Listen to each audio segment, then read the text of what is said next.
The girl was naked, shaken by the stone well. When the mountain man stepped out of the dust, her knees were in the dirt, her arms crossed tight over her chest, and she didn't scream when she saw him. Caleb Rourke stopped a few paces away, his shadow falling over her like a verdict. From a distance, it looked like another man had found her alone and was about to do whatever men did out here.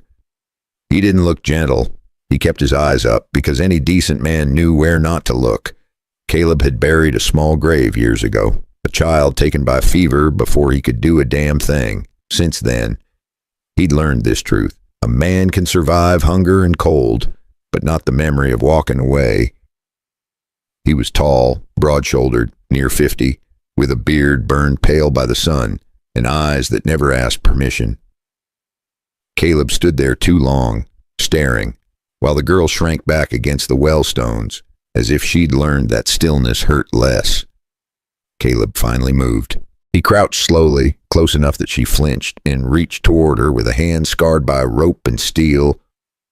The girl's breath broke, her voice thin and raw, and she whispered something that froze him in place.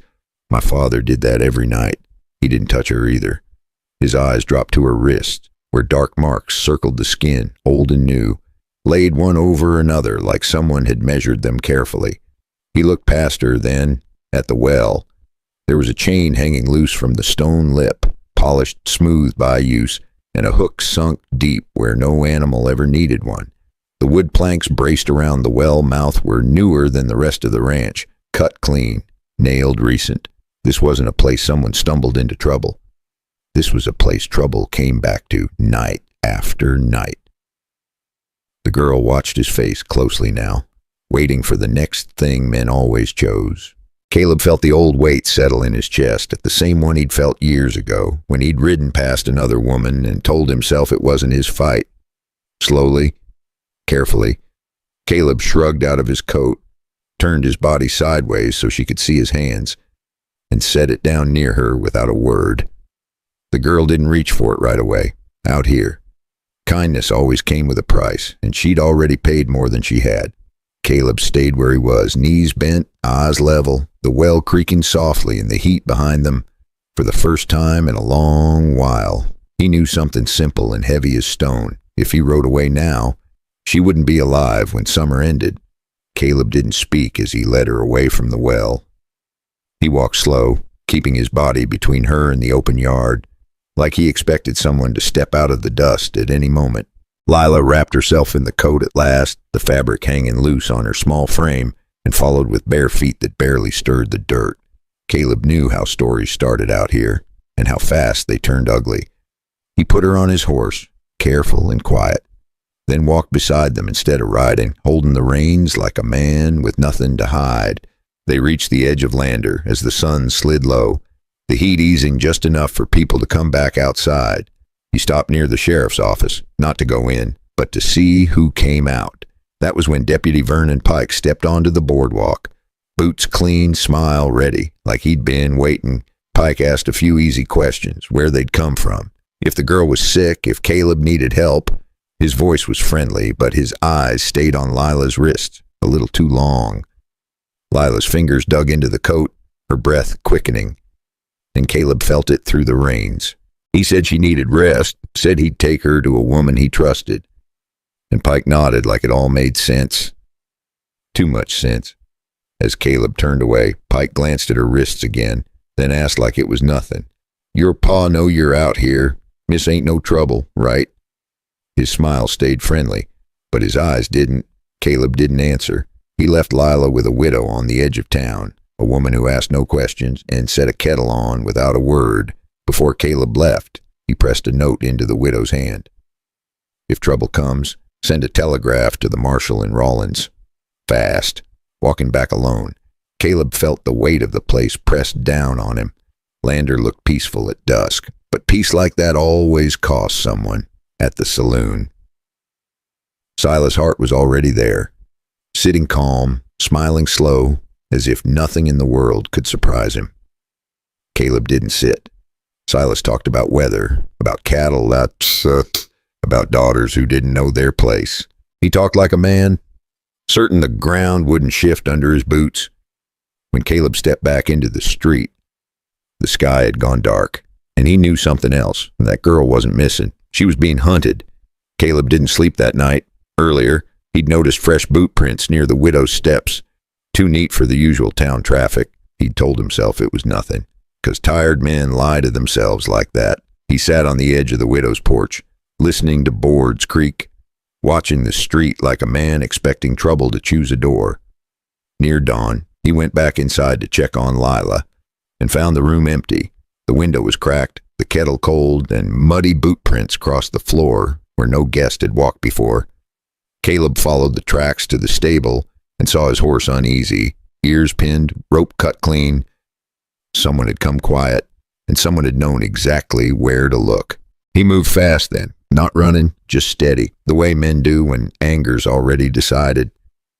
And there was no time left for talk. At the edge of town, two men stepped out from behind the corral fence, blocking the road like it was nothing personal. They smiled the kind of smile that asked for compliance, not conversation. Caleb tried to pass anyway. The first punch came quick, hard, and it landed in his gut. Caleb folded for a breath, not from weakness, but to buy a second. He grabbed a loose fence post, swung it low, and took the man's legs out from under him. The second man grabbed for his coat, and Caleb twisted free, drove him into the fence, and kept moving. By the time it ended, Caleb was breathing heavy, knuckles split, and the road was open again. One of the men stayed down, coughing, and the other rolled over, swearing, saying things he shouldn't have said. He said the girl talked too much. He said the old man kept things under the well. He said everyone knew not to look. That was when the pieces finally locked together. The chains, the new boards, the fear that came from a place deeper than bruises. Caleb turned back toward the ranch as the sun lifted, slow and red, over the plains. He didn't ride straight in. He waited for dark, because men like Silas watch the road. Hit like and subscribe. Then stay with me, because what Caleb finds under that well will change everything he thinks he knows about that girl and the man hunting her.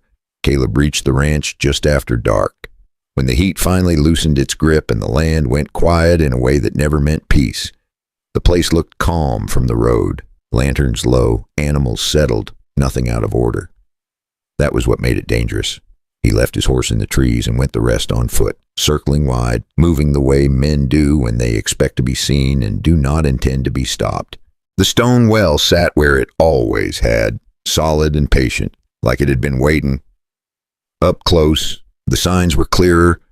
The chain was still warm from use, and the hook was sunk deeper than any bucket ever needed. Caleb eased the boards loose and felt cool air rise from below, carrying a smell that did not belong to water. He climbed down slow, boots finding old notches in the stone, hands steady despite the ache in his shoulders. Below the well mouth, the ground opened into a low space cut by hand, shored up with rough beams. Crates were stacked along the wall. Caleb opened one bundle and understood at once: land deeds, names, amounts, and debts that could ruin a man without a single bullet. Then he found the part that made his mouth go dry. Folded letters, old and stained, written by women who never made it to town, each one begging someone to notice. And among the neat entries, written clean and careful, was the name Vernon Pike. Footsteps sounded above, light shifted, voices followed, close now, confident. Silas Hart spoke first, calm as ever, talking about how things had gone too far. Deputy Pike answered, voice thin with hurry, saying they needed to finish it tonight. Caleb climbed back up into the yard just as they rounded the well. Silas saw him and smiled like a man greeting bad weather. He could wait out. Pike reached for his gun and stopped when he saw the papers in Caleb's hand. The yard filled fast with men pulled from sleep and drink, drawn by the promise of trouble. Silas talked about family. Pike talked about law. Caleb said nothing. When the first man rushed him, Caleb met him head on, drove him back with a shoulder and a fist, and kept moving. The fight spread quick. Boots slipped in dust. Lanterns fell. Someone went down hard and didn't get back up. Caleb took a blow to the ribs and answered with one that cracked a bone. in the chaos. Lila stepped into the light. Her voice cut through it all, clear and shaken, telling them what happened every night at the well, telling them why she was never allowed to leave. For a moment, no one moved. Then Pike shouted for her to be taken, and that was when a whistle sounded from the road, a long one, official. Caleb looked toward the gate and knew the next few minutes would decide who walked away free and who never would. The whistle carried weight, the kind that stopped men mid-step and made lies fall quiet. The widow's telegraph reached the marshal just in time. A U.S. Marshal rode through the gate with 2 men behind him, dust on their coats and law in their eyes. Deputy Pike reached for his badge, then froze when the marshal read his name from the papers Caleb held. Silas Hart tried to speak, tried to call it family business, but the words died when the chains in the well were brought into the light. Lila stood straight for the first time that night, her voice steady now, as she told the truth she had carried alone for years. No one interrupted her. Some men looked away, some stayed very still. By sunrise, Pike was in irons. Silas was no longer shouting, and the ranch was quieter than it had ever been. Lila didn't cry when they took her father away. She breathed. That was enough. Caleb watched from a distance, ribs aching, hands swollen. Knowing he had not fixed the world, he had only stood where he once would have ridden past. Caleb knew real men don't ride past trouble. They face it, even when it hurts. Not for praise, but because someone has to be the line that holds. A man answers to God for what he walks away from, and Caleb wasn't about to carry that weight again. Before leaving town, he spoke to the widow, made sure Lila would not be alone, and left his camp location written careful on a scrap of paper. He did not promise to stay. He promised to answer if she ever called. Out here, that mattered more. Some stories end with gunfire. This one ended with a choice. The choice to step in when silence feels easier. The choice to believe someone, even when the truth costs comfort. If you were in Caleb's place, would you have stopped? And if you were in Lila's place, who would you pray noticed? If this story stayed with you, hit like and subscribe. It keeps these Western stories alive. Tell me what time it is where you are and where you're listening from.